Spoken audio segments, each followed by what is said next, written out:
Biblias en la carta de Santiago. Santiago, capítulo 1, versículos 12 al 14.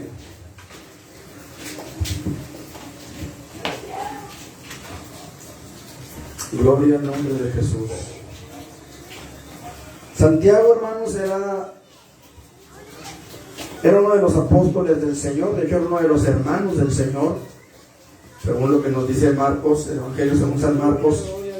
Santiago era uno de los hermanos del Señor Jesucristo, hijo de José y María, según lo que la Biblia nos enseña en el Evangelio según San Marcos. Santiago, hermanos, pues obviamente no era el nombre real de Santiago. Fue una contracción de Santus Jacobus, que era el nombre real del hermano del Señor, Jacobo. Así se llamaba, Jacobo. Y al formar parte de los apóstoles del Señor, o de los discípulos, mejor dicho, del Señor, era uno de los discípulos del Señor, y al formar parte de sus discípulos, pues él llegó a ser pastor, de hecho, de una iglesia, y él escribió esta carta, escrita por, obviamente, San Jacobo, pero al momento de hacer las traducciones, el nombre de San Jacobo se hizo una contracción del nombre y quedó como Santiago. Entonces, en realidad, vendría siendo el epístola de San Jacobo. Gloria a Dios. Capítulo 1, hermanos, versículos 12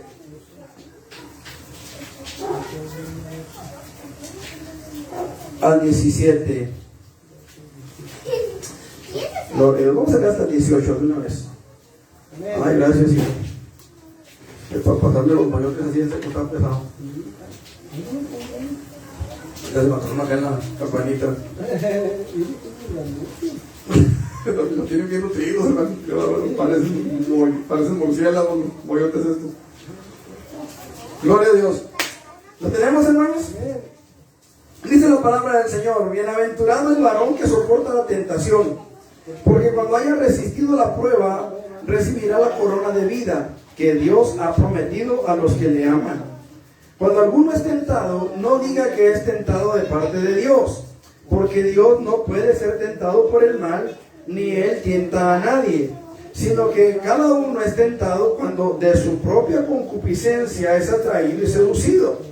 Entonces la concupiscencia, después que ha concebido, da a luz el pecado, y el pecado, siendo consumado, da a luz la muerte. Amados hermanos míos, no erréis. Toda buena dádiva y todo don perfecto desciende de lo alto, del Padre de las luces, en el cual no hay mudanza ni sombra de variación. Él de su voluntad nos hizo nacer por la palabra de verdad, para que seamos primicias de sus criaturas. Aleluya. Padre, en el nombre de Cristo Jesús, venimos delante de tu presencia una vez más para suplicarte que hables a nuestras vidas. Que tu Espíritu Santo, Señor, tenga misericordia de nosotros y traiga una palabra de vida abundante para nuestras vidas, para nuestro espíritu. Te ruego, Señor, por cada uno de aquellos que estarán escuchando esta palabra, Señor, ya sea a través de estas bocinas, Padre, o a través de la internet, Señor, en Facebook, en YouTube, en donde quiera que esta palabra sea compartida, Señor. Yo te pido que tú hables al corazón de cada uno de mis hermanos, y al corazón de todos y cada uno de aquellos que en este momento dispongan su corazón, Señor, a escuchar tu voz a través de mí, a escuchar tu palabra a través de mis labios, Señor, en el nombre de Jesús. Amén, Señor. ¿Pueden sentarse, mis hermanos?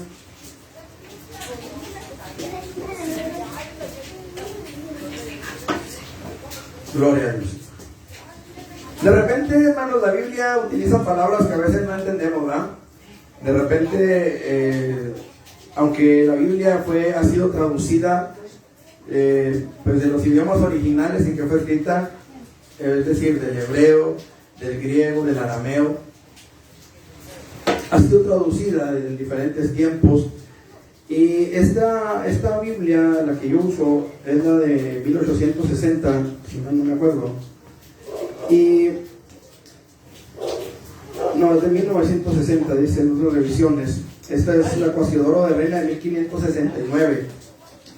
Entonces ha sido revisada en diferentes ocasiones y ha sido de alguna manera utiliza palabras que a lo mejor son ya muy antiguas y casi no se escuchan en nuestros tiempos. Y algunas palabras, ¿verdad? Pues ya necesitamos a veces identificarlas, saber de qué estamos hablando. Aquí la palabra es una palabra, valga la redundancia, una palabra un poquito rara. ¿Qué es la concupiscencia, por ejemplo? Esas palabras domingueras, ¿verdad? Que de repente a veces ni los políticos entienden. ¿Pero qué es la concupiscencia? La concupiscencia, hermanos amados, no es otra cosa más que nuestra naturaleza caída, para resumirla en pocas palabras. Es la tendencia natural de todo ser humano al pecado. ¿Sí? Usted quizá habrá escuchado gente que dice, bueno, es que yo así nací. Soy muy borracho, pero es que yo así nací. O soy, no sé, fumador, pero es que yo así nací. O soy, no sé, cualquier clase de pecado que usted me quiera mencionar, y en el cual usted encaje y usted quiera, o usted diga, bueno, es que yo así nací. Bueno, la verdad es que nacemos con una naturaleza que tiende al pecado. Eso es la concupiscencia, ¿sí? Y cada uno de nosotros tiene sus propias concupiscencias. ¿Qué es eso? Que cada uno de nosotros somos tentados de manera diferente. ¿Lo explico? Hay personas que por naturaleza son personas mentirosas. Yo conocí a una persona que, ya cuando todo el mundo lo conocíamos, él siempre decía, bueno, no me crean a mí me dijo mi esposa. O sea, él ponía a su esposa como una fuente de veracidad para sus dichos, para lo que él decía. Hasta que un día estábamos afuera de su casa y salió con el clásico, no me creas a mí, me dijo mi esposa, y salió la esposa bien enojada y le dijo, a mí no me metas en tus broncas. Aleluya, pero este hombre tenía esa tendencia a mentir, aunque no fuera necesario mentir. De hecho, la mentira es innecesaria en todo tiempo, pero a veces lo utilizamos, ¿verdad?, para escudarnos, para escondernos, para tratar de cubrir ciertas faltas, y son tan comunes que creo que es uno de los pecados que mayormente se cometen. ¿Por qué llegaste tarde al trabajo? Es que no pasó el camión, y resulta de que el camión es abierto para aventar para arriba, ¿verdad? Se nos hizo tarde porque estábamos desvelados, porque estábamos dormidos bien a gusto, porque nos ganó el frío, nos ganaron las cobijas, qué sé yo. Pero muchas veces tratamos de poner pretextos, y esa es la concupiscencia de esa persona, la mentira. Otros pudieran ser el alcohol, otros la pornografía, otros el adulterio, otros tantas y tantas cosas que hay en el mundo. Ahora, dice la palabra del Señor que la concupiscencia, después que ha concebido, es decir, después que ha quedado embarazada, la concupiscencia da a luz al pecado. ¿Cuándo es cuando la concupiscencia que concibe dentro de nosotros? Cuando somos tentados, cuando somos probados de tal manera que llega esa cosa, ese deseo, ese placer momentáneo de hacer aquello que sabemos que es pecado, y llega a nuestro corazón, llega a nuestra mente, y entonces nuestra concupiscencia concibe y da luz al pecado cuando nosotros llevamos a cabo aquella acción. ¿Me explico? Ahora, el apóstol Pablo en su primera carta a los Corintios, en el capítulo 10-12, nos dice lo siguiente: así que el que piensa estar firme, mire que no caiga. Obviamente aquí, hermanos, el apóstol Pablo está hablándole a la iglesia. No está hablando al inconverso, no está hablando al no creyente, no está hablando a aquel que no ha sido adoptado hijo de Dios. Está hablando aquí al creyente, al que ha recibido a Jesús como su Señor único y todopoderoso Salvador. Ahora, una de las cosas más importantes de la vida cristiana, hermanos, sin duda alguna, es la fidelidad a Dios. Mire, de repente he escuchado personas que me dicen, es que yo no me bautizo porque no quiero tener compromiso, no quiero comprometerme todavía, no quiero quedarle mal a Dios. Escuche una cosa, porque esto es algo bien importante. Muchas veces hay personas que piensan así, que al bautizarse adquieren el compromiso con Dios, que mientras no se bauticen no tienen un compromiso con Dios. Hermanos amados, yo le pregunto, ¿desde qué momento usted quedó comprometido con su mujer? Desde que ella le dijo, sí, acepto en un altar, o desde que usted le dijo, ¿quiere ser mi novia? ¿Desde qué momento queda usted comprometido con ella? No es en el altar, es en el momento en el que usted le dice, ¿quieres ser mi novia? Y ella le dice, sí. En ese momento ya usted adquiere un compromiso de serle fiel a ella. ¿Me explico? Mucho más todavía, o más en firme, aunque el compromiso ya existe, cuando usted le dice, ¿quieres casarte conmigo? Y ella le dice que sí. Hay un compromiso ahí. Por eso se da una señal, ¿se acuerda? Bueno, en algunos casos lo hicimos, el anillo de compromiso. ¿Qué quiere decir? Hay un compromiso. Pero el compromiso ya existía antes del anillo, ¿no es cierto? Desde el momento en el que usted le dice, ¿quieres ser mi novia? O desde el momento en el que ella le dijo, ¿quieres ser mi novio? Bueno, ya desde ahí ya existe un compromiso. ¿Me explico? Ok. Entonces, una de las cosas más importantes de la vida cristiana es el compromiso que tenemos los creyentes hacia Dios de serle fieles, de honrar su palabra, de vivir en obediencia a ella. Tenemos ese compromiso. Ahora, la palabra de Dios nos dice claramente que Jesús se entregó a sí mismo. Dice en Efesios, maridos, amad a vuestras mujeres como Cristo amó a la iglesia y se entregó a sí mismo por ella, para santificarla, dice, a fin de presentársela una iglesia gloriosa, que no tuviera mancha ni arruga. Él tuvo el compromiso de entregar su vida para que usted y yo pudiéramos tener vida en Él, para que fuéramos santos y sin mancha. Ahora, como todos sabemos, hermanos, todos los seres humanos, no solamente los que hemos recibido en nuestras vidas al Señor Jesucristo, todos los seres humanos estamos expuestos a un mundo corrompido, hermanos. Todos estamos expuestos a un mundo corrompido. Yo no sé si a usted le ha tocado ir a las tiendas, de abarrotes, al súper, qué sé yo, y toparse con ese remedio de periódico que le dicen el peso. Usted llega a la tienda y hay un mostrador, hermanos, donde tienen los periódicos. Y regularmente tienen esa revista pornográfica que se llama El Peso. Y siempre hay una mujer semidesnuda o prácticamente desnuda en la portada. Y ese periódico lo tienen ahí a la vista. Ahora, entran niños, entran jovencitos, entran adolescentes, entran personas mayores y ven esos periódicos ahí. Estamos viviendo, hermanos, tiempos en los que ya no se tiene el menor respeto ni siquiera por los niños pequeños que llegan y ven esos periódicos. Estamos viviendo un mundo, hermanos, totalmente corrompido. Estamos viviendo en un mundo, hermanos, totalmente podrido por la obra del enemigo de nuestras almas. Y esto es algo real, o sea, no estoy inventándome nada. Usted puede ir a diferentes tiendas de la ciudad, de abarrotes, al súper, de qué sé yo, tiendas de la esquina, tiendas de conveniencia, como les llaman, y va a encontrar ese tipo de revistas, ese tipo de periódicos, que los muchachitos lo pueden comprar, los jovencitos lo pueden adquirir.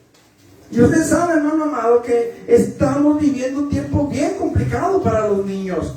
Mire, yo creo, hermano, que mucha gente piensa que el diablo es algo que no existe, que el diablo es algo que inventaron los adultos para asustar a los niños, para que se porten bien, así como el Pancho Cruz, que lo inventaron para que, bueno, en realidad el Pancho Cruz lo inventaron para vender más sodas, más cocas, pero se lo metieron a los niños entre ojo y ojo, y si no te portas bien no te va a traer nada, ya sabes qué día. Pero eso es una invención. Ahora, el problema es, hermanos, que mucha gente no ha entendido, especialmente, escuche esto, especialmente dentro de las iglesias cristianas, que se predica la palabra, que se habla de lo que Dios ha plasmado en este libro. Hay mucha gente todavía que no cree en la existencia de Satanás y sus demonios. Y la palabra de Dios nos dice claramente ahí en Efesios capítulo 6 versículo 12 que no tenemos lucha contra carne y sangre, sino contra principados, contra potestades, contra los gobernadores de las tinieblas de este siglo, contra huestes espirituales de maldad en las regiones celestes. Ciertamente no podemos verlos, no sabemos cómo son. Hollywood se ha encargado de mostrarnos ciertas imágenes de cómo pudieran ser los demonios a través de las películas de terror o a través de películas como, no sé, el chamuco ese que le falta un cuerno, o los perros. Y hermanos amados, aunque no podemos verlos, debemos entender que existen. No podemos verlos físicamente, pero podemos ver su obra. Hemos visto su obra. Ahorita estaba hablando precisamente de esta revista o de este periódico, El Peso. Pero podemos hablar, hermanos, de muchas otras cosas. Tenemos guerras, tenemos hambre, tenemos corrupción a los más altos niveles de gobierno. Tenemos, amado hermano, redes de prostitución infantil, redes de pornografía infantil. Tenemos redes de tráfico de drogas, de tráfico de órganos, de tráfico de personas. ¿De dónde viene todo eso? ¿De dónde viene tanta muerte, hermanos? Estamos viendo, hermanos, el nivel de corrupción del ser humano. Y hermanos amados, el ser humano se corrompe precisamente por la obra de Satanás. Hermano, usted puede prender la televisión y va a ver en la televisión, hermanos, programas que están llenos de adulterio, traiciones, rencores. ¿Sí o no? Eso lo puede usted ver en la televisión, hermano. Las mentadas novelas mexicanas, ¿verdad? No traen otra cosa, hermanos. Todo siempre se trata de lo mismo. La clásica Cenicienta que al final se casa con el príncipe azul.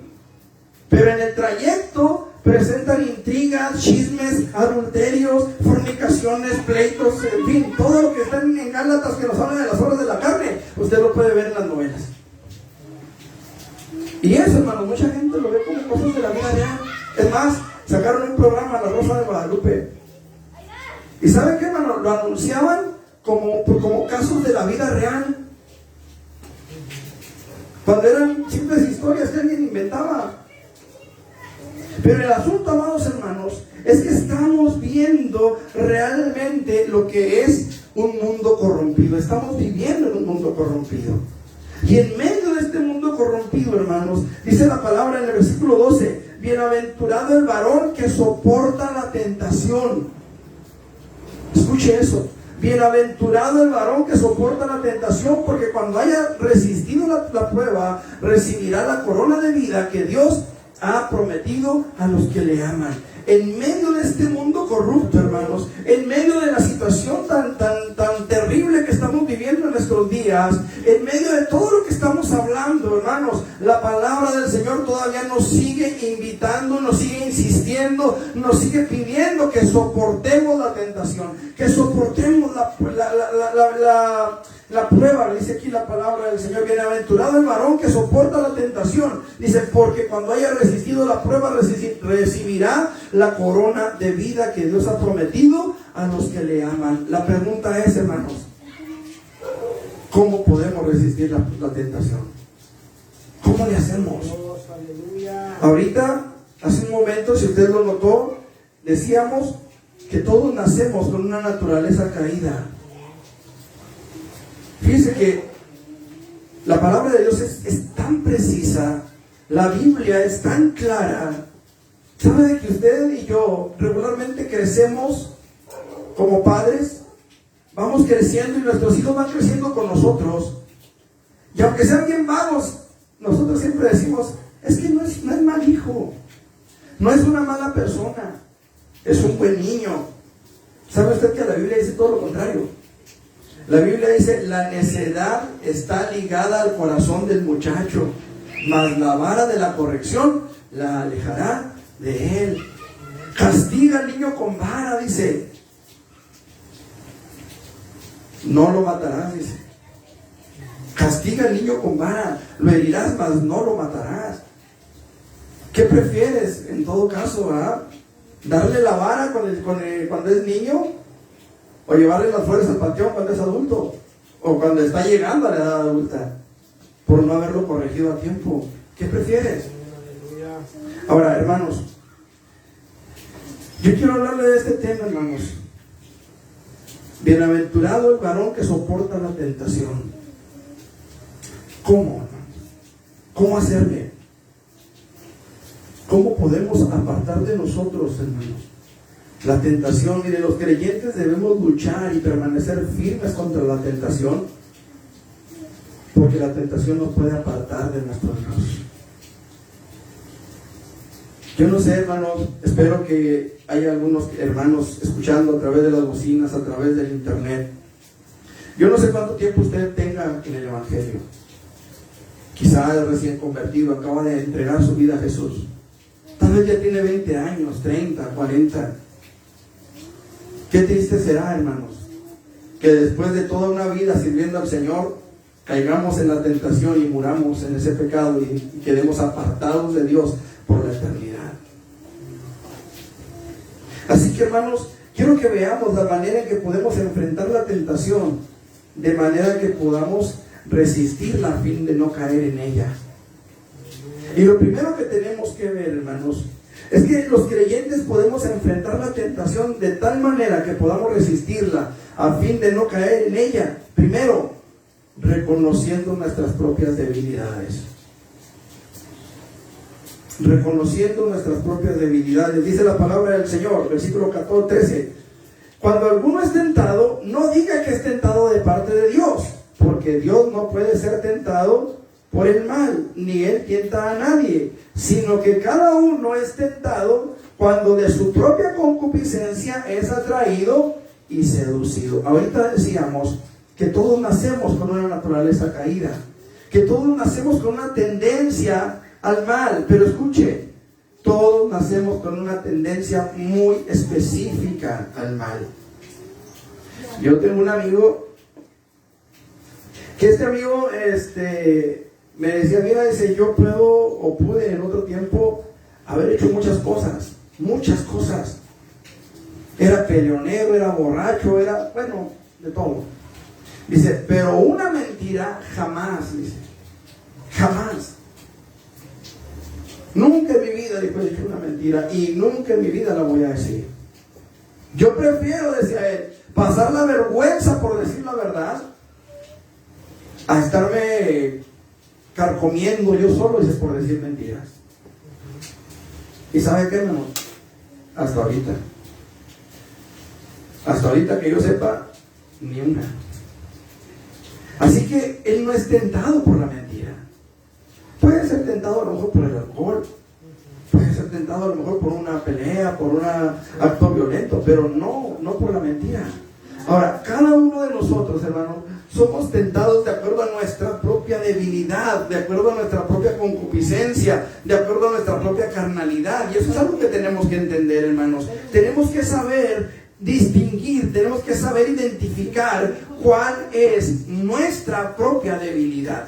Miren, vamos a ver dos ejemplos, hermanos. El primero lo encontramos en Génesis 39. Génesis 39. Ahí vamos a ver la historia o parte de la historia de un varón llamado José. La historia se ha encargado de identificarlo como el señor de los sueños, o el príncipe de los sueños, o el rey de los sueños. La verdad es que José, hermanos, tuvo solamente 2 sueños e interpretó otros 3 o 4 si mucho. Pero no era una persona que se la pasaba soñando, que se la pasaba interpretando sueños aquí, sueños allá. Tuvo 2 sueños e interpretó el sueño de un panadero, de un copero, y 2 sueños de un faraón. Este joven, hermanos, era hijo de Jacob. Y la palabra del Señor nos dice que este hombre, este joven, sus hermanos lo aborrecían precisamente por esos 2 sueños que él soñó. Él soñó que andaba recogiendo pacas de trigo en la tierra, en el campo. Andaba con sus hermanos recogiendo manojos de trigo, y dice la palabra del Señor que José soñaba que los manojos de sus hermanos se inclinaban mientras que el de él permanecía de pie, permanecía firme, fijo. Sus hermanos se llenaron de celos porque decían que cómo era posible que José, siendo el menor, todos sus hermanos tuvieran que rendirle adoración, no adoración, sino respeto. Que tuvieran que obedecerle, que sujetarse a él, siendo el hermano menor. Pero eso no quedó ahí. José tuvo un segundo sueño. Y en ese segundo sueño José veía el sol, la luna y 12 estrellas que se inclinaban ante él. Y le cuenta el sueño a su papá, y su papá se molesta. Jacob se enojó. Dijo: ¿vamos a venir tus hermanos y yo a postrarnos ante ti?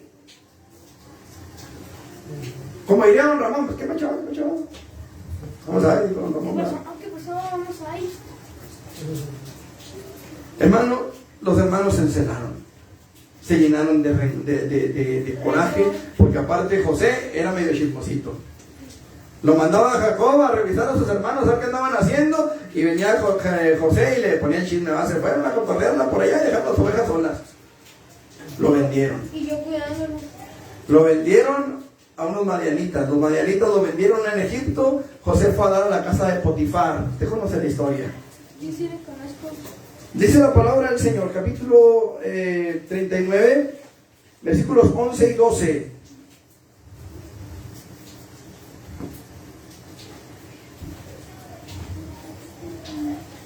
Dice la palabra del Señor de la siguiente manera: aconteció que entró él, es decir, José, un día en casa para hacer su oficio, y no había nadie de los de casa ahí. Y ella lo asió por su ropa, diciendo: duerme conmigo. Entonces él dejó su ropa en las manos de ella y huyó y salió. Mire, hermano, él estaba resistiendo por mucho tiempo. Dice la palabra de Dios que esta mujer, creo que se llamaba Potífera, esta mujer, hermanos, llega José a la casa, llega José a trabajar ahí, después de que sale de la cárcel, llega a trabajar ahí, y esta mujer lo ve, y la Biblia dice que José era de hermoso semblante, es decir, estaba guapetón el muchacho. Tendría acaso unos 17, 18 años cuando llega a la casa de Potifar. O sea, es importante que nosotros entendamos, hermanos, que este muchacho estaba joven, estaba guapo, estaba galán, y la mujer quiere dormir con él. Pero ¿qué hizo José, hermano? Dice la Biblia que salió huyendo. Ahora, aquí hay un detalle, hermano, que vamos a ver un poquito más adelante. Vamos a sacar un poquito más de la vida de José. Pero el punto aquí, hermanos, es importante que nosotros aprendamos cuál es nuestro punto débil, dónde está nuestra debilidad, para que podamos pedirle a Dios que fortalezca nuestras vidas, para que no vayamos a tropezar otra vez en lo mismo, para que no vayamos a estar cayendo en la tentación a cada momento. Jesús dijo: vosotros pues oraréis así: Padre nuestro que estás en los cielos, santificado sea tu nombre, venga a nosotros tu reino, hágase tu voluntad en la tierra como se hace también en el cielo. El pan nuestro de cada día danoslo hoy, y perdona nuestras deudas como nosotros perdonamos a nuestros deudores. Y dice: no nos dejes caer en tentación, mas líbranos del mal. Algunas otras versiones dicen del maligno. Es importante que aprendamos, hermanos, cuál es nuestra debilidad, en dónde estamos flacos, en dónde estamos batallando, hermanos. El siguiente ejemplo que quiero mostrarle lo encontramos en el segundo libro de Samuel. Segundo libro de Samuel, en el capítulo 11.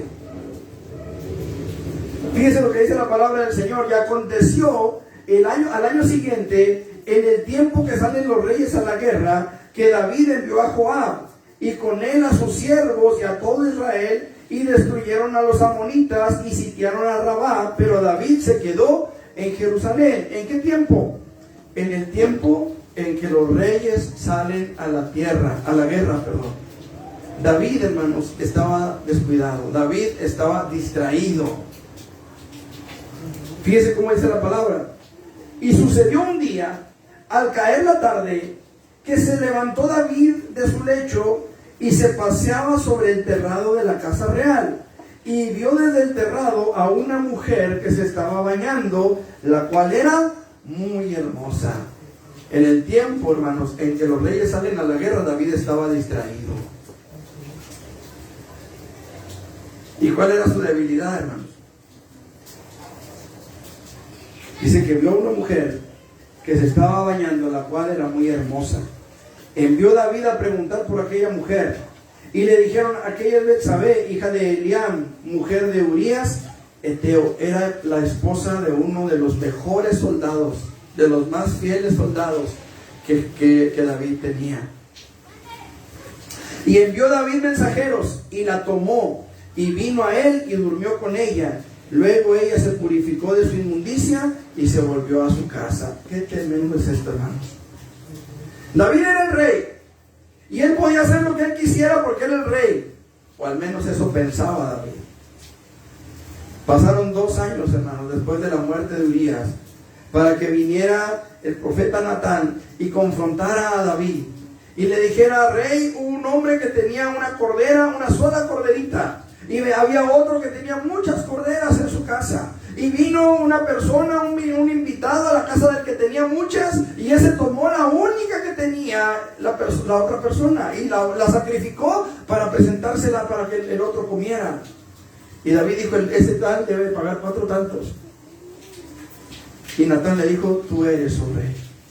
¿Cuál fue la diferencia entre uno y otro, hermanos? Uno supo reconocer su debilidad, el otro no. Uno cayó, el otro huyó. Hermanos, hay un dicho en el mundo. Hay un dicho en el mundo que dice: ¿a quién le dan pan que llore? ¿Sabe qué, hermano? No siempre el pan está en buen estado. No siempre el pan viene bien. Es importante que usted entienda algo, hermano.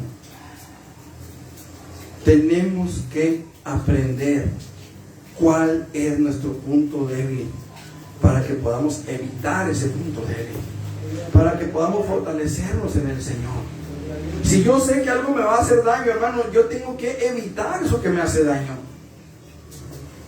No sé si me estoy haciendo entender, hermano. Mire, de repente hay gente que no le cae cierta comida, vamos a decir los mariscos, por ejemplo.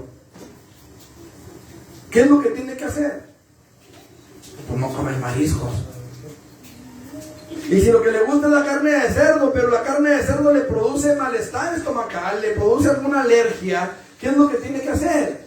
Que evitarlo. ¿Me explico? Nosotros, hermanos, los seres humanos, a veces somos tan necios, a veces somos tan, y perdónenme la palabra, tan torpes en nuestro caminar diario, que muchas veces vemos el mal y pasamos por ahí. Dice Proverbios que el avisado ve el mal y se esconde. El necio pasa y lleva el daño. A veces sabemos que lo que estamos haciendo trae consecuencias. Yo no sé cuántos de ustedes que me están escuchando alguna vez han estado crudos. Para los que nos ven en otras partes de México o del mundo, crudo aquí en México es lo que se llama tener la resaca. Tener la cruda, la resaca. ¿Cuántos han tenido esa experiencia? Yo, gracias a Dios, hasta ahorita no. Gracias a Dios no sé lo que es una cruda. Una resaca, no sé qué es eso. Pero ¿cuántos la han tenido? Y esperan a que llegue el sábado para volverse a poner para estar otra vez bien embriagos. Aunque el lunes anden otra vez, saben las consecuencias, conocen las consecuencias. Había un cantante, creo que se llamaba Javier Solís, y este cantaba una canción que decía: borracho yo he vivido, yo he nacido, borracho yo he vivido, y sé perfectamente que borracho he de morir. ¿Sabe qué murió? De cirrosis. Así somos de necios. Hasta la cantamos. Bueno, la cantaba él. Lo cantaba, o sea, se ufanaba de que era un borracho, de que era un alcohólico, de que tenía ese problema, pero no alcanzaba a entender que esa era su concupiscencia y que necesitaba entender cuál era su debilidad para poder evitarla. David, amados hermanos, no pudo evitar, no pudo entender que esa era su concupiscencia, que esa era su debilidad. Mandó traer a la mujer porque él era el rey. Hermanos, nadie dijo nada. Los mensajeros fueron, trajeron a la mujer vino, durmió con él, nadie dijo nada. Al día siguiente la mujer se regresa a su casa y cuando se da cuenta que está embarazada viene y le dice al rey, ¿va?, que está embarazada y que a ver cómo le hace para arreglar el problema. Manda a matar a Urías. Quiere tapar su pecado con otro pecado. Y ese es un problema, hermano, porque mientras más tratamos de tapar, más vamos a irnos enterrando nosotros mismos en pecados. Dice la palabra del Señor: mi pecado te declaré y tú perdonaste la maldad de mi pecado. Cuando nosotros, amado hermano, entendemos cuál es nuestra debilidad y venimos delante del Señor y le decimos: Señor, esta es mi debilidad, esta es mi necesidad, perdóname, fortaléceme, ayúdame, guíame, oriéntame para que yo no caiga en esto. Entonces Dios nos socorre, entonces Dios se glorifica, entonces Dios nos limpia, entonces Dios se manifiesta en nuestras vidas. Pero mientras nosotros no entendamos cuál es nuestra necesidad, mientras nosotros tratemos de esconder nuestra lepra, hermano amado, esa lepra va a seguir ahí. Hace, creo que una semana, estábamos en una célula en la Alianza Ordaz, y Dios me permitió compartir un mensaje basado en Marcos capítulo 1, versículo 40. Escuchen lo que dice la palabra del Señor, Marcos 1:40. Dice la palabra de la siguiente manera: vino a él un leproso, rogándole, e hincada la rodilla le dijo: si quieres puedes limpiarme. Escuche, la lepra era una enfermedad mortal que pudre la carne, pudre la piel, apesta la persona que tiene lepra, porque la carne se está pudriendo, está en estado de descomposición y puede llegar incluso a gusanarse en vida. Así es la lepra. La lepra en la Biblia es un símbolo que representa pecado. Ahora escuche, este hombre llega con Jesús y le dice: si quieres puedes limpiarme. Escuche, no le dijo: si quieres puedes sanarme. Este hombre no llega pidiendo sanidad, llega pidiendo limpieza. Ahora escuche esto. La persona con lepra tenía que ponerse una especie de capucha, una especie de cobija encima. Negra, algo así. Pues algo así parecido, pero era una cobija. Y tenía que llevar una campana en la mano. Y cuando iba caminando por las ciudades, cuando llegaban a tener que pasar por entre donde había gente, ellos tenían que ir gritando: inmundo, inmundo, y sonando la campana. ¿Para qué? Para que la gente alrededor se diera cuenta que esa persona llevaba lepra. Para que la gente alrededor se diera cuenta de que no podían acercarse a él, porque la lepra es una enfermedad bien contagiosa. Por eso se compara con el pecado. ¿Qué es más fácil? ¿Que un niño aprenda a las tablas o a decir disparates? El pecado se pega, pero así, la santidad no. ¿Me explico? Entonces, por eso la lepra, hermano, representa el pecado, porque el pecado es contagioso. Es más fácil, hermano, juntarse para ir a pecar que juntarse para ir a la iglesia. ¿Cuántas veces, hermano, no nos ha tocado saber de personas que no es que no traigo dinero? No, pero yo te picho, ya andas pichándose las caguamas y pichándose las cervezas y el esto y el aquello, ¿verdad? Pero no son capaces de picharse un litro de leche. No son capaces de picharse un kilo de frijoles. No son capaces de picharse un kilo de arroz. Algo que le nutra. ¿Sí o no? O sea, hablando honestamente, hablando sinceramente, es mucho más fácil juntarnos para hacer lo malo que juntarnos para hacer el bien. Este hombre tenía lepra. La lepra era muy contagiosa. Pero este hombre no escondió su lepra, hermanos. Fíjense que un leproso, para poder estar entre una multitud como la que seguía a Jesús siempre, tenía que ir tocando la campana, y es más, no podía acercarse. No podía acercarse. ¿Por qué? Porque había una multitud. La lepra era contagiosa, era una enfermedad mortal, no había medicamentos para esa enfermedad. Así que no podía acercarse a nadie. Es más, abandonaban familia, ganado, tierras, lo que tuvieran, tenían que irse a vivir solos en unas cuevas. Pero este hombre llega, hermanos, y le dice a Jesús: si quieres puedes limpiarme. Él no escondió su enfermedad. Y muchas veces nosotros queremos esconder nuestro pecado. Por eso dice el salmista, dice: mientras callé, envejecieron mis huesos.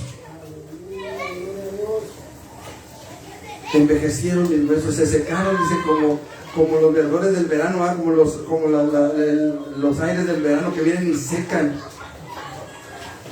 Dice: mi pecado te declaré y tú perdonaste la maldad de mi pecado. Qué interesante es esto, hermano. Necesitamos aprender a identificarnos a nosotros mismos, conocernos a nosotros mismos, saber en dónde está nuestra debilidad. ¿Sabe por qué, hermano? Porque el diablo sí la conoce. El diablo sí la conoce, y esta es la segunda parte de nuestra reflexión. Vamos a la palabra, hermanos, ahí en Santiago nuevamente. A ver si alcanzamos a ver las tres partes de este mensaje. Santiago, capítulo 1, versículo 13. Cuando alguien es tentado, no diga que es tentado de parte de Dios, porque Dios no puede ser tentado por el mal, ni Él tienta a nadie. ¿Cuál es la segunda cuestión que yo necesito saber para poder soportar la tentación y no caer en ella? Lo segundo que yo tengo que entender, además de mis debilidades, es de dónde viene la tentación. ¿De dónde viene la tentación? Fíjese cómo dice la palabra del Señor. Cuando alguno es tentado, no diga que es tentado de parte de Dios, porque Dios no puede ser tentado por el mal, ni Dios tienta a nadie, sino que cada uno es tentado, dice, cuando de su propia concupiscencia es atraído y seducido. La pregunta aquí es, ¿quién atrae? ¿Quién seduce nuestra concupiscencia? ¿Eh? ¿De dónde viene la tentación, hermanos? Es importante que nosotros sepamos, hermanos, que la tentación no viene, escuche, ni de usted, ni mucho menos de Dios. No sé si fui claro. Ni de usted, ni mucho menos de Dios. Fíjese cómo dice la Escritura ahí en Efesios 6:12. Porque no tenemos lucha contra sangre y carne. Pregunto, ¿usted es sangre y carne? ¿Ah? ¿Usted es sangre y carne? ¿Sí o no? Sí somos sangre y carne. Entonces la batalla no es contra nosotros. ¿Lo explico? Ahora dice, sino contra principados, contra potestades, contra los gobernadores de las tinieblas de este siglo, contra huestes espirituales de maldad en las regiones celestes. Tenemos que saber de dónde viene la tentación, hermanos. No viene de Dios, no viene de nosotros. Nosotros somos tentados por Satanás y sus demonios. Ahorita decíamos que José huyó, ¿sí o no? Pero hay un detalle, hermano, que tenemos que revisar en José. Les dije hace un momento. Génesis capítulo 39.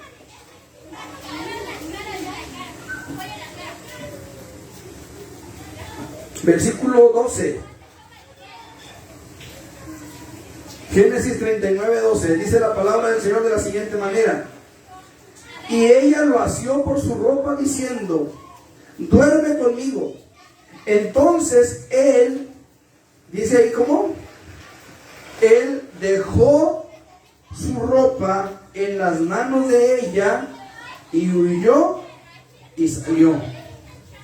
¿Sí es eso su Biblia o nomás la mía? ¿Eh? Ok. Hay una palabra ahí que es clave. Yo siempre les he dicho, si algo está en la Biblia, por algo está. Yo se los he dicho varias veces, espero que me hayan escuchado las veces que lo he dicho. Y si no, pues ya lo escuchó. ¿Por qué dice dejó su ropa? ¿Por qué dice dejó? ¿Por qué no dice le arrebató?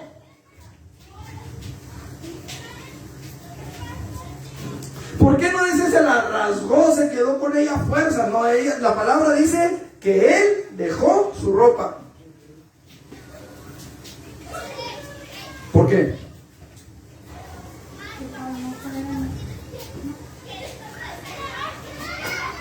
¿Por qué? Escuche, mire, vamos a la palabra. Versículo 7.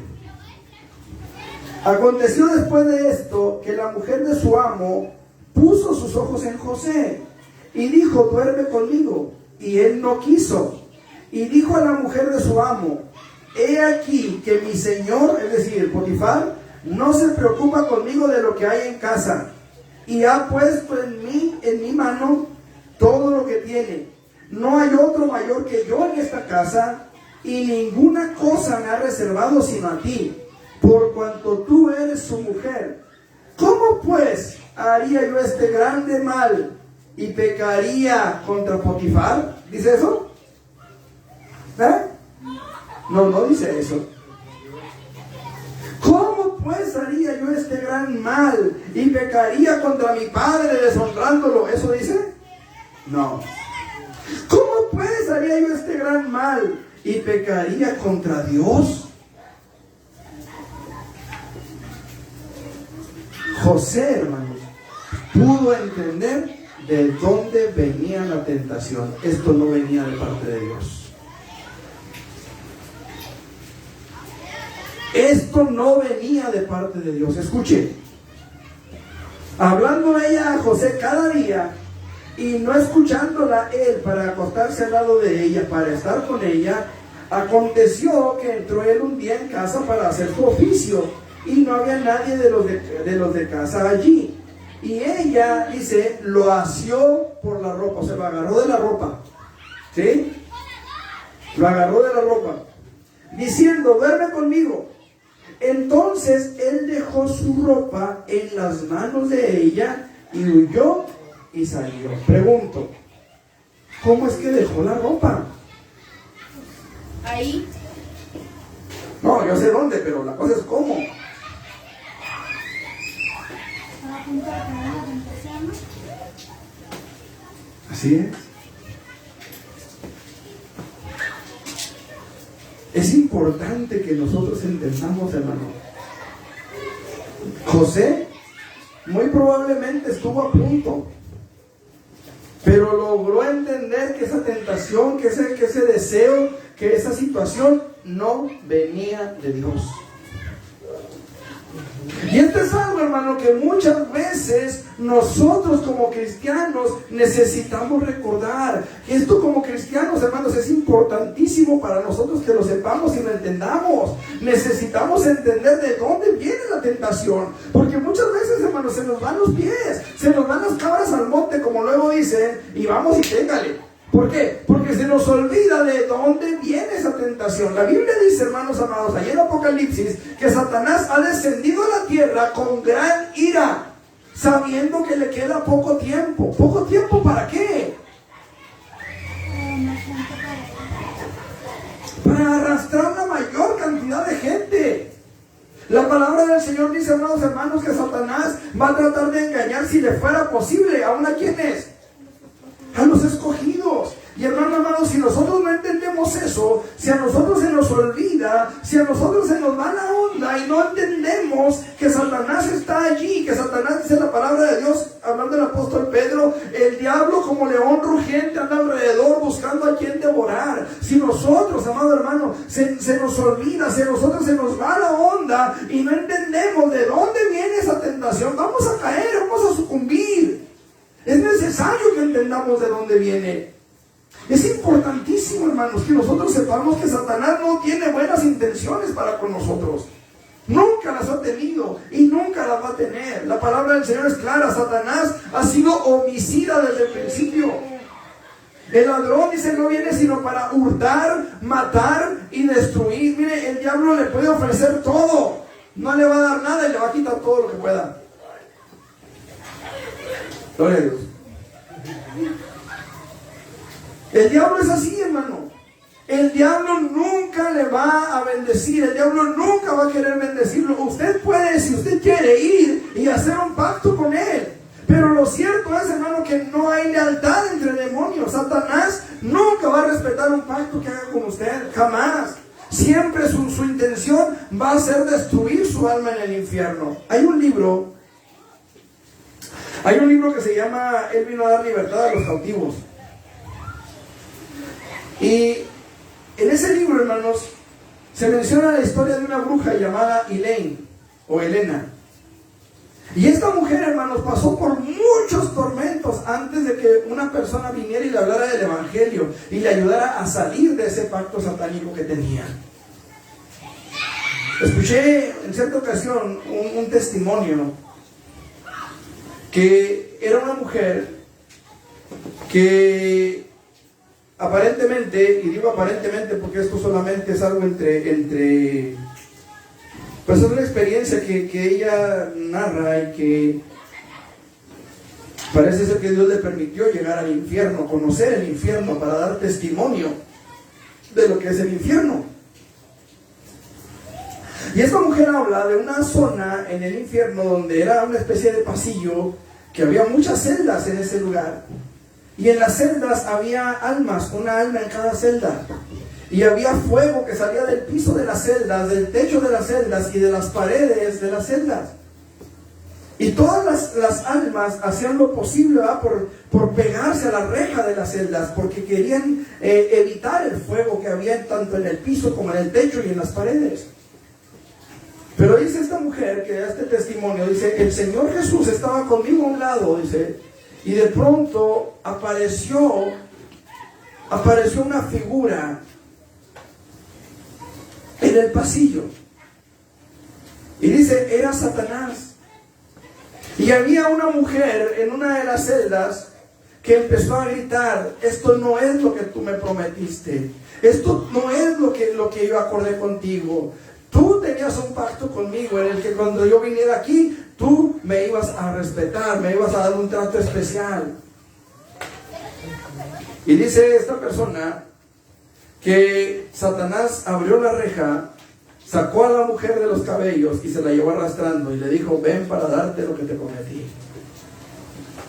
Usted puede hacer un pacto con él si usted quiere, pero él nunca va a estar dispuesto. Es más, él no tiene potestad para cumplir sus promesas. No tiene potestad para decirle, si me das servicio, si me honras, si me alabas, en el infierno no vas a sufrir. Él no tiene esa potestad. ¿Sabe por qué? Porque él no tiene el poder de echar su alma en el infierno. El que tiene el poder para eso es Dios. Y el infierno Dios lo hizo como tormento para Satanás. Así que él no tiene autoridad para decirle, si me sirves, no vas a sufrir en el infierno. Él no tiene esa autoridad. Nosotros necesitamos saber que él nos odia, que él nos aborrece a muerte, y que si nosotros le seguimos el juego, hermanos amados, terminaremos exactamente como él terminará, condenados en el infierno. Tenemos que entender eso. Tenemos que saberlo. El apóstol Pedro dice claramente, el diablo como león rugiente anda alrededor buscando a quien devorar. Y Pablo nos dice, no ignoramos sus maquinaciones. ¿Usted ignora las maquinaciones de Satanás? ¿Usted no sabe que Satanás lo odia, que Satanás lo aborrece? ¿Usted no sabe que Satanás quiere solamente destruir nuestras vidas en el infierno? Yo creo que todos lo sabemos. Aún los incrédulos, aún los que no creen. Pero todos sabemos que así como existe el bien, existe el mal. ¿Y por qué Dios lo creó? ¿Por qué Dios, si sabía que Satanás se iba a rebelar y que iba a hacer todo el destrozo que ha hecho? ¿Por qué Dios lo creó? Dios conoce sus planes. Eso es algo que no nos toca a nosotros averiguar. Lo que a nosotros nos toca entender es que Satanás nos odia. Y que usted y yo necesitamos conocer sus maquinaciones. Saber que Él no nos va a ofrecer algo que nos haga bien. A lo mejor va a llegar la tentación y la va a presentar agradable. Claro que sí. Si a usted le gusta el pastel de chocolate, ¿con qué cree que le va a llegar? Con un pastel de chocolate. Si a usted le gusta el adulterio, el alcohol, la mentira, ¿con qué cree que lo va a tentar? En cierta ocasión, hablando con una persona, bueno, lo que pasó fue que yo era pintor de brocha gorda. Es decir, yo pintaba casas en mi juventud, hace muchos años. Bueno, no tanto, pero ya hace algunos años. Y en esa ocasión estábamos pintando un fraccionamiento enfrente de la Ford, que se llama Paseos de Chihuahua. Estábamos pintando las casas que estaban construyéndose entonces ahí, era lo último de la ciudad, prácticamente. Y me acuerdo, hermanos, que llegó una persona con una mochila y andaba casa por casa, obviamente entre los trabajadores, las casas no estaban habitadas todavía. Y de repente llega uno de los compañeros, era la hora de comida, y llega ahí donde estábamos reunidos en una casa, que era de las que estábamos pintando, y llega este muchacho, este joven, bueno, ya ni tan muchacho ni tan joven, pero llega este hombre, y andaba levantando una cooperacha, porque andaba esa persona de la mochila, andaba vendiendo envoltorios en periódico, eran unos envoltorios más o menos como de este tamaño, así de periódico, y así gruesos, parecían chorizos, pero así largos, de periódico. Y andaba vendiendo supuestamente marihuana en 80 pesos. Claro que en aquellos entonces 80 pesos pues eran bastante dinero, ¿verdad? Eran 80,000 pesos de aquellos entonces. Y bueno, como pudo, consiguió los 80,000 pesos y se arrancó a perseguir al de la mochila, ¿verdad? Al ratito, él y otras 3 o 4 personas se fueron a otra casa. Y de repente, hermanos, andaban todos enojados, casa por casa, buscando al de la mochila. Resulta de que lo que les vendió era tabaco con zacate. O sea, él andaba supuestamente vendiendo marihuana, pero lo que les vendió fue zacate con tabaco. Y estos pues obviamente andaban enojados, ¿verdad? Tratando de encontrarlo para recuperar su dinero. Pero muchos de nosotros nos reímos. O sea, a nosotros nos dio risa, ¿verdad? Lo que a ellos les dio un coraje bárbaro, a nosotros nos dio mucha risa. Y esta persona se me queda viendo a mí, yo no sé por qué a mí, si habíamos varios, y se me queda viendo a mí y me dice, usted no diga que esta porquería nunca ha de probar, porque un día lo voy a ver todo batido, así me dijo. Gracias a Dios hasta ahorita puedo decir que estoy limpio de todo eso. Pero ¿sabe qué, hermano? Yo entendí, eso no venía de Dios. Mi problema creo que ha sido otro, hermanos. Pero algo que tenemos que entender, hermanos, es que Satanás nunca nos va a ofrecer algo que nos haga bien. Estas mismas personas, después nos fuimos a trabajar a Cuauhtémoc, hermanos, en otro fraccionamiento. Y de repente, hermanos, oímos golpes en una de las casas. Pero golpes fuertes, golpes contundentes. Uno de ellos, hermanos, se fue al hospital. ¿Por qué? Por un cigarrito de marihuana. Entre ellos se pelearon. Y uno de ellos, hermanos, quedó muy lastimado. Su cara estaba hinchada, morada, sus ojos casi cerrados. En fin, todo golpeado. ¿Por qué? Por un cigarro de marihuana. ¿De dónde viene todo eso, hermanos? Tenemos que entender, hermanos, Satanás nunca va a querer el bien para nosotros. Lo único que pretende siempre ha sido destruirnos, ha sido arrastrarnos con él a la condenación eterna. Y si nosotros no somos capaces de entender eso, hermanos amados, vamos a terminar condenados. Vamos a caer. Y al caer en la tentación, hermanos amados, seremos apartados de Dios. No sé si me estoy haciendo entender, pero es importante, hermano, que lo entendamos. ¿De dónde viene la tentación? ¿De dónde proviene? No viene de mi carne. Soy tentado por mi carne, con mis deseos, con mis pasiones. Pero no proviene de mí, ¿me explico? Esto es algo que yo tengo que entender. La manera en la que Satanás trabaja, hermano. Satanás nunca va a venir a hablarle en segunda persona. Él siempre va a venir a hablarle en primera persona para que usted acepte el pensamiento, acepte la idea como si fuera suya. El problema es cuando de veras la hacemos nuestra. Cuando no entendemos de dónde viene y aceptamos ese pensamiento, aceptamos esa idea, aceptamos esa tentación y la llevamos a cabo. Ahí es donde está el problema, ¿no? ¿Usted cree que hubiera habido problema si Adán y Eva hubieran visto la fruta en aquel árbol y solamente lo hubieran visto y hubieran dicho, no, pues sí se ve deliciosa para comer, sí se ve muy buena, sí parece que está muy dulce, pero hubiera quedado hasta ahí? ¿Qué hubiera pasado? Nada. Pero cayeron. Y por esa caída fueron apartados de la gracia de Dios. En tercer lugar, hermanos, Ya no alcanzo a ver bien el reloj, ya con solo foco creo que son las 9, pero no estoy seguro. En tercer lugar, hermanos, para terminar, los creyentes podemos enfrentar la tentación de tal manera que podamos resistirla a fin de no caer en ella, teniendo siempre en mente, hermanos, que hay una bienaventuranza para el que venza. Dice la palabra del Señor: bienaventurado el varón que soporta la tentación, porque una vez que haya pasado la prueba, dice, recibirá la corona de la vida. Hermanos, tenemos una recompensa esperando por nosotros. Hay una promesa, hermanos, esperando por nosotros. Pero nosotros tenemos que esforzarnos, tenemos que luchar por ella. Dice la palabra del Señor, versículo 12: bienaventurado el varón, dice, que soporta la tentación, porque cuando haya resistido la prueba, recibirá la corona de vida que Dios ha prometido a los que le aman. Esta es una promesa de Dios. Esta no es una promesa del pastor, no es una promesa de un político que viene a hacer promesas que no puede cumplir. Es la promesa de Dios, hermanos.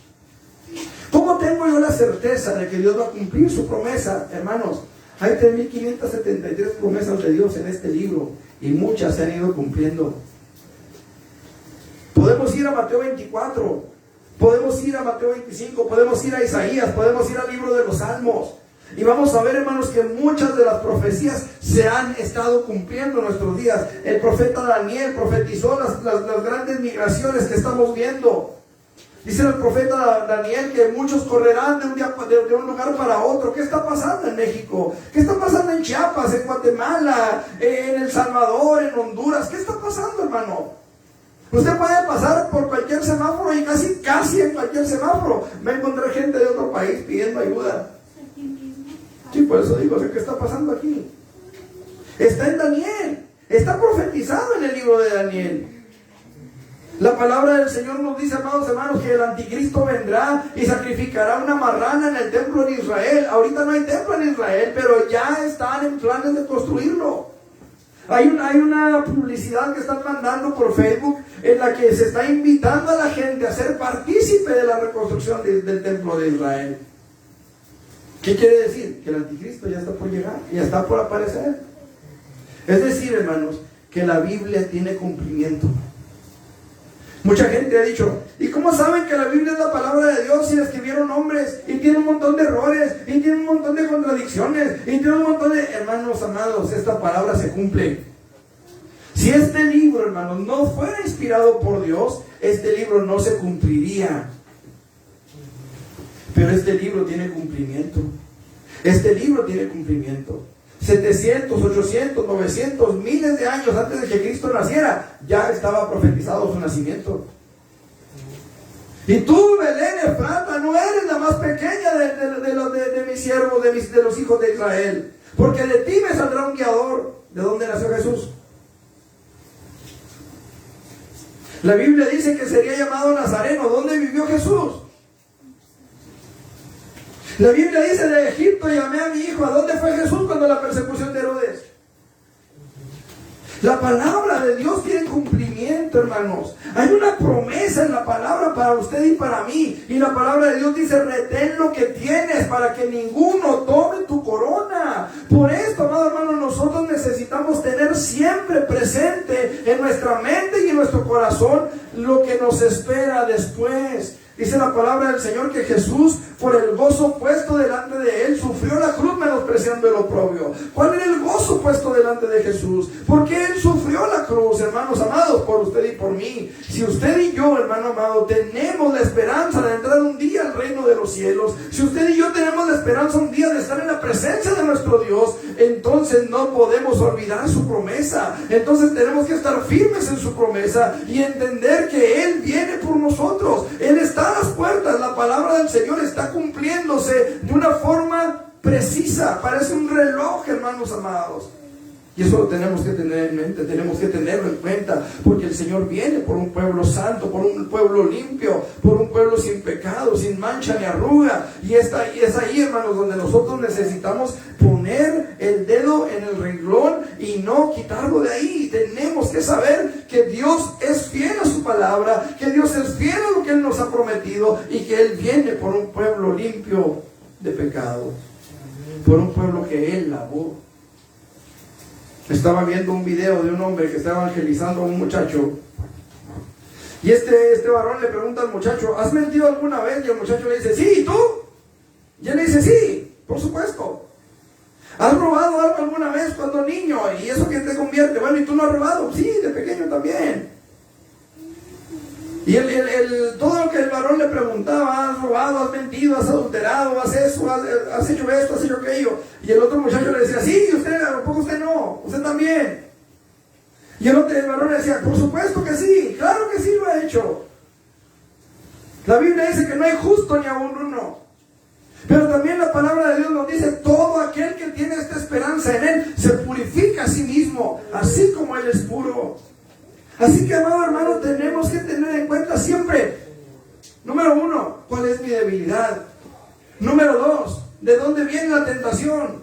Número 3, ¿qué me espera a mí si caigo en la tentación? ¿O qué me espera a mí si resisto la tentación? Que no se me olvide nunca que tengo un Dios poderoso en los cielos, poderoso para cumplir su palabra, poderoso para restaurarme si he caído, poderoso para levantarme, poderoso para perdonarme, poderoso para guardarme sin caída. Hoy, amado hermano, hoy necesitamos analizar nuestro corazón, analizar nuestras vidas y entender realmente cuál es nuestra propia concupiscencia. ¿En qué consiste esa debilidad que tenemos? Y presentársela a Dios. Dice la palabra del Señor, ni deis lugar al diablo. Y damos lugar al diablo, hermano, cuando ocultamos o tratamos de ocultar de Dios nuestro pecado. Él lo conoce de todas maneras. Así que hoy la invitación es, amado hermano, persona que me estás escuchando, a venir a la presencia de Dios y estar a cuentas con Él. Si hemos pecado, este es el momento de decirle, Señor, perdóname. Si has reconocido cuál es tu lado flaco, cuál es la concupiscencia con la cual eres atraído y seducido, es tiempo de ponerla en manos del Señor y decirle, Señor, ayúdame. Ayúdame a no caer, ayúdame a soportar, ayúdame a vencer. Y si has olvidado la promesa de que un día estarás con Él, es tiempo de recordarla. En cierta ocasión yo le decía, no sé si aquí o allá en el templo, yo le decía, muchas veces no pensamos, no nos acordamos de la respiración hasta que alguien la menciona. Es ahí donde nos damos cuenta que estamos respirando, porque es algo tan natural en nosotros que muchas veces no lo pensamos. Muchas veces no sentimos el palpitar de nuestro corazón hasta que alguien lo menciona. Es ahí donde nos damos cuenta que nuestro corazón está palpitando. Muchas veces no nos damos cuenta de la importancia que tienen nuestros ojos hasta que alguien los menciona y nos damos cuenta que estamos viendo. Muchas veces se nos olvida que hay una promesa hasta que alguien la menciona. Hoy es el tiempo, hermano, de recordar esa promesa, de entender que pronto volamos, que pronto nos vamos, pero necesitamos estar firmes para no caer en la tentación. Yo lo invito para que cierre sus ojos, ahí donde usted está. Yo no sé si está en su sala, en su cocina, yo no sé si está en su recámara, en el baño, no sé dónde está usted ahí en internet, pero los que estamos aquí, yo los invito a que cerremos nuestros ojos. Señor, he predicado tu palabra, Señor, y le he dicho a mis hermanos que yo creo, Dios, tú querías que les dijera esta noche. Señor, en el nombre de Jesús, primero que nada, Señor, queremos pedirte perdón. Sabemos, Dios, que somos débiles, que somos polvo, y a veces lo olvidamos, Señor. A veces olvidamos qué grande es nuestra necesidad de ti.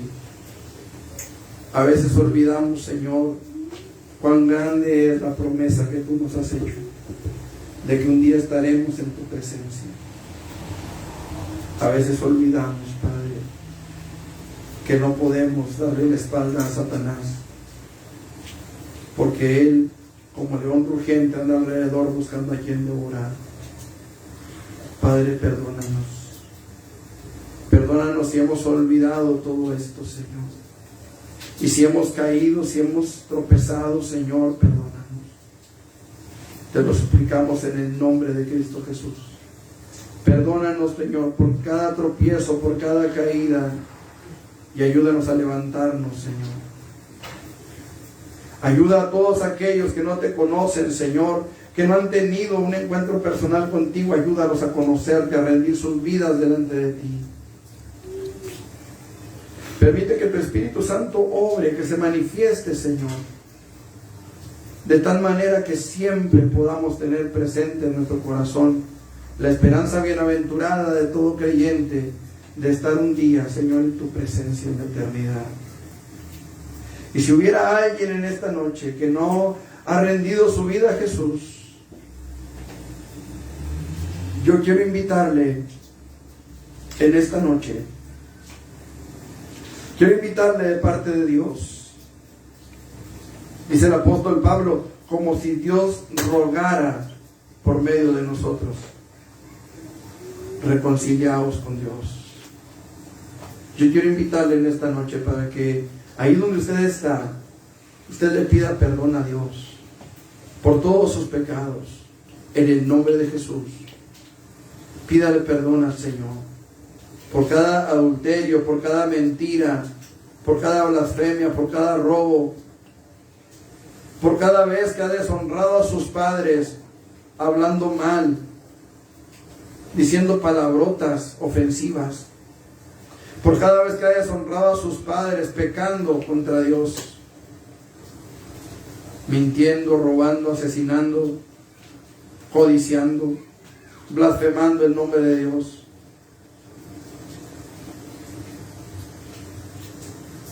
Yo lo invito en esta noche, de parte de Dios, para que en sus propias palabras usted le diga al Señor: Señor, perdóname, ayúdame a vivir en santidad, ayúdame a conocerte, ayúdame a aceptar por la fe ese perdón que tú ofreces en la cruz del Calvario, Señor. En el nombre de Jesús, Padre, gracias te damos esta noche por tu palabra, por tu misericordia y por tu fidelidad, Señor. En el nombre de Jesús. Amén. Amén. Hermanos, pues nada más recordarles, el próximo domingo tenemos nuestra escuela y culto dominical a las 11:12 del día. Mañana, hermanos jóvenes, el ensayo de alabanza, y el viernes tenemos también nuestro culto de oración en el templo a las 7 de la tarde. El próximo miércoles aquí nos vemos con el favor de Dios. Que Dios me los bendiga.